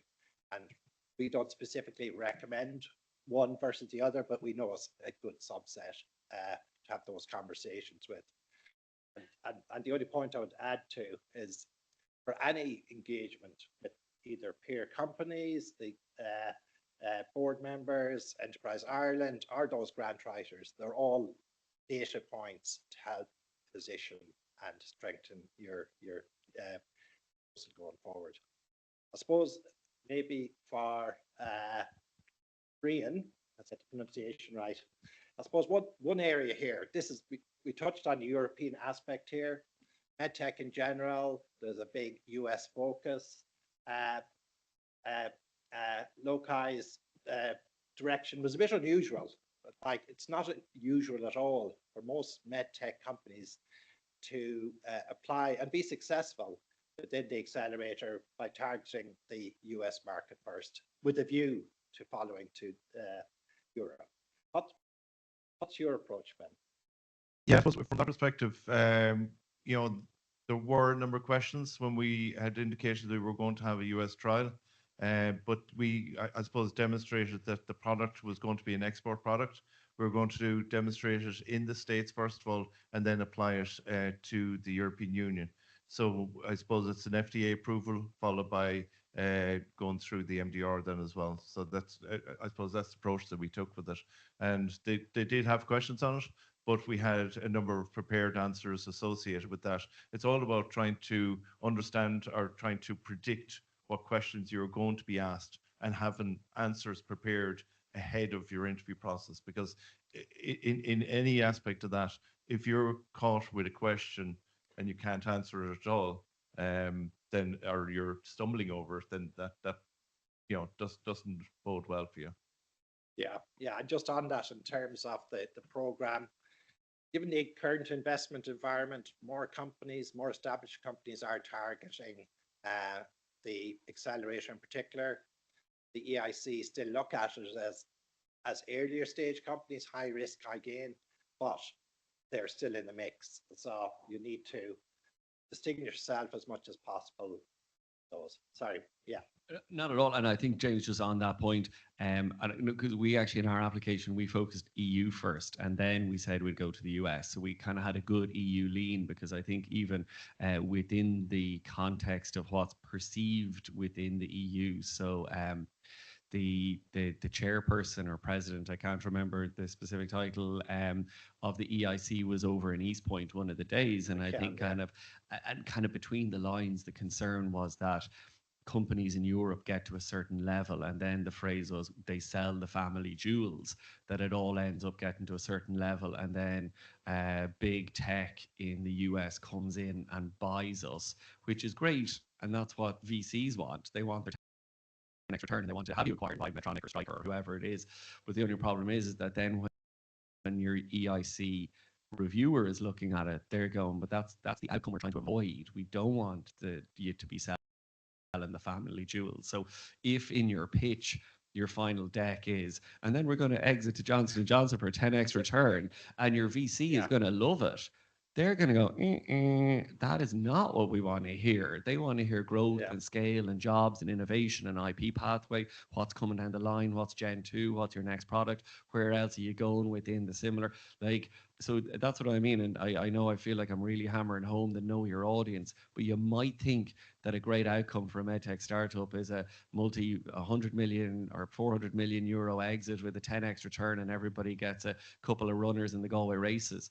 Not what the guys want to hear in the EIC. They don't want you selling the family jewels. So that's why, to Breen's point, just be prepared if you're kind of saying, well, actually, we're going to build up a big US presence. We're going to build up a EU presence. To what end? Between the four walls and the window, I'd leave any talk of exits out of anything and only talk about growth, scale, jobs, creation, next gen IP, what we're going to do, and we're going to be the next, do you know what I mean? The next Zimmer Biomet coming out of Galway. And absolutely. And the challenge there from a European perspective is that scaling finance. So what are Europe doing about it? They've set up through the EIC this Trusted Investor Network, which essentially is over 100 VCs, including some Irish, Atlantic Bridge, for example, who are committed to investing in these deep tech companies. Now, listen, there's a long way to go. That story of exits, the point that Brendan made is very well made, but you will still be going into a jury who will ask that question, and you have to have a credible answer that, you know, the answer, well, listen, scaling is the story, but an exit under certain circumstances is also a credible answer, right? But it needs to be handled sensitively, I suppose. Short. I'm going to open it to the floor because there's a hand up here, Margaret.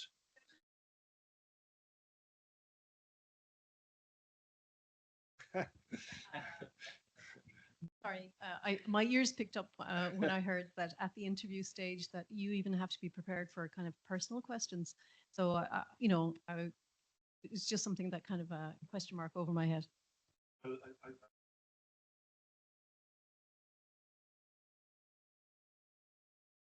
You have to be prepared for any question, every question, essentially, because the thing is, they will ask, how are you going to fund, or how are you going to make things happen? So you have to have all the funding associated with the, let's say matching funding or whatever you need to have associated with that.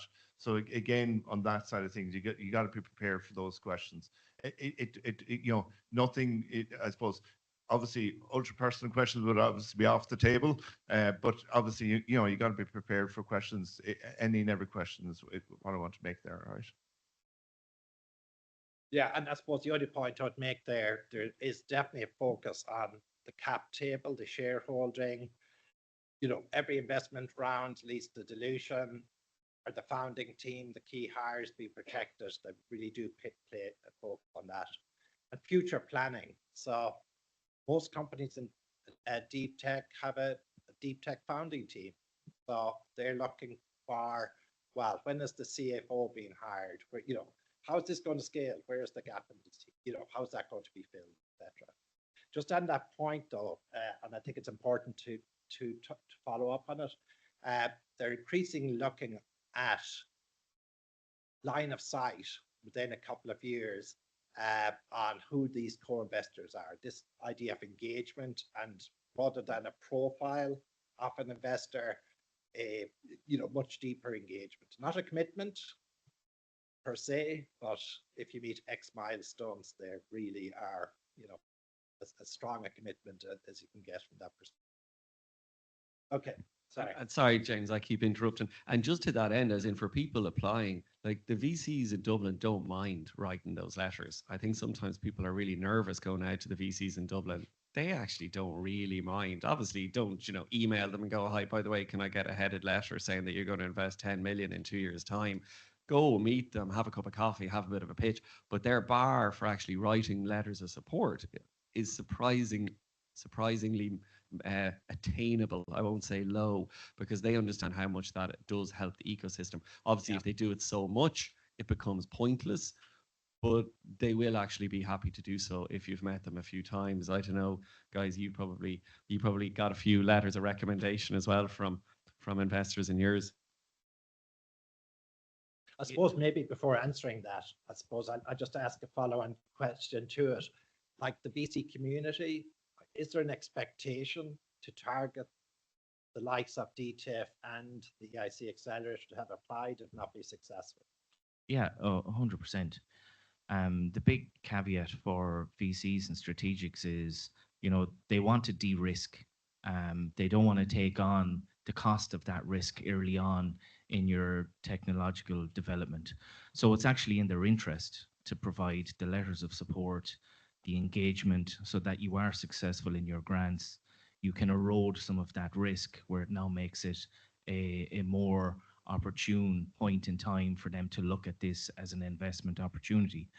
And at the end of the day, you're going to need the VCs and strategics at some stage. So why not keep them warm? Why not keep them engaged from the start of the journey, which makes a relationship building point for when you do, or for when you are ready, or when you're an investable prospect, that they're aware, they've been following you. So that relationship is important. And I think it does start with that letter of engagement or letter of support. Okay, I've been told one final question. Who knows most about AI? I'm going to put this to Simon. No. I know you mentioned 1992. Listen, I mean, it's in terms of direction of travel, is there an expectation that your AI all over your proposal or application? Absolutely not. Having said that, I went through the 100 proposals or projects last year. If it wasn't in there, I'd say 30% of companies across all sectors, regardless of whether they're doing an AI related, that was core to their offering, had some element of AI built into their corporate plan. So listen, I'm not sure what weighting that has. and how much weighting it has this year may be very different next year. Think blockchain, right? These things somewhat come and go. I'm not suggesting at all that AI is going away, but the emphasis is important. I suppose, do you have any views, Simon, on that? I guess I'm not so sure about like this point forward. I think we think back to where we were in 2019. View on AI is completely different to, you know, everybody being comfortable using ChatGPT and seeing what it can do. It was much more emergent, and wasn't clear which direction it was going to go in. And we've cameras in our device, so we use like computer vision techniques to identify stuff in it. And you know, the overlap in terminology between computer vision, machine learning, and AI is one big gray area, or you can kind of carve it out as you see fit, if one suits your narrative better for a particular audience. So yeah, I think that's just the takeaway to people who are thinking of, you know, applying now, is to you know, understand where the trends are, and if there is overlap some way with what you're doing, it does make sense to lean into it. That can be helpful. Yeah, I totally agree. That's very, very good advice. Listen, I'm going to have to leave it there. Does anyone have any other questions? The audience, one last chance. Okay, at the back.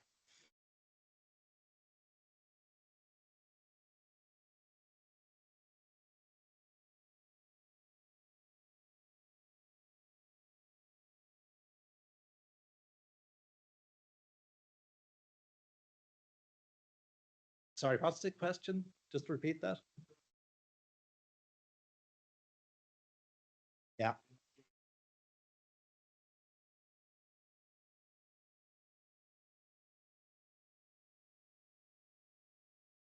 Yeah. Well, listen, while it's open, that's with an asterisk.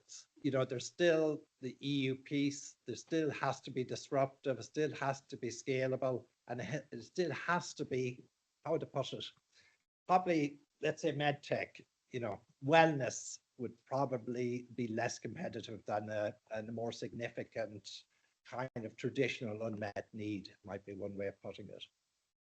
So what I would suggest in terms of understanding that is a conversation. What we tend to do is share examples of projects that have been funded, because there's process, there's reality, there's the evolution of what's been funded over several years as well. So happy to have a half-hour conversation with anyone who wants to discuss those in detail. I'm going to have to leave it there, because I was just going to say very, very quickly, right? Open versus challenge. The challenge is great if you can squeeze yourself into it. I would always apply for the open, and the reason why is that you're going to get an evaluation summary report. The evaluation summary report for the EIC can be quite good. It'll tell you where you've been scored positive, where you've been weak. There's about 5 reviewers in there, and you can take an awful lot of value out of that for your next application, which could be in the challenge. If the open is before the challenge, just apply, get that critique back, and then put it back into your application for the challenge. Okay, thanks, Tony. Okay, listen, thanks everyone. I've got about 10 minutes to wrap up for a few next step actions, and we'll have lunch. Okay. Normally when I'm not emceeing, I'm the roadie, but because I'm emceeing today, George just refuses to be the roadie, so what we do. Listen, you know, you've heard all this. It's just a reminder, recap. It's disruptive. It's high impact, significant funding that's not achievable elsewhere, or this can leverage that funding. So, short proposal. I suppose you'd get these slides. They're self-explanatory. I'm not going into them in the interest of time. The only thing to say is the issues now, given the increased competitive nature and the administration element of the European Commission being swamped, is you have to get it right, okay? That short application, we want to see and talk to you before you submit those, because if you get it wrong, you will get good feedback, you'll have one strike against you. You only have two more to be successful, and that's over several years. Okay, so that's their way of mitigating numbers. And there's no reason with a good project that you shouldn't be successful here, but it's a real shame to trip up at that stage. Okay, so full proposal, guys touched on that. It is a much more significant piece of work, significant, you've heard all of that. But the only point I'd make here is somebody mentioned finance officer and relationship. They probably still exist, but they brought in something called lump sum. So there's much less financial reporting and it's activity based. You basically put this piece into your proposal up front. So that's a good thing once funded.